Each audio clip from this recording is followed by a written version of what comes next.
Sondag aan nostalgie.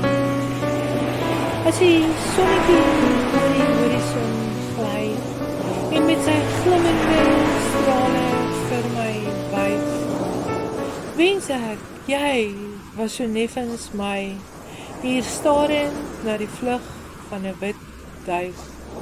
En as die Piet my vrou roep en 'n seemeeu deur die lug sweef, sou ek rustig hier op my stoep naggeleide saam met jou wou beleef.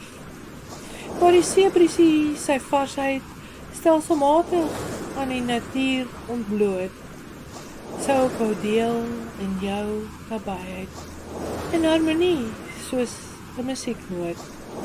Maar nou is ek stoksiel alleen, en jy iewers wie weet waar, en ons tyd is maar net geleen, en my gedagtes bly na jou gaan.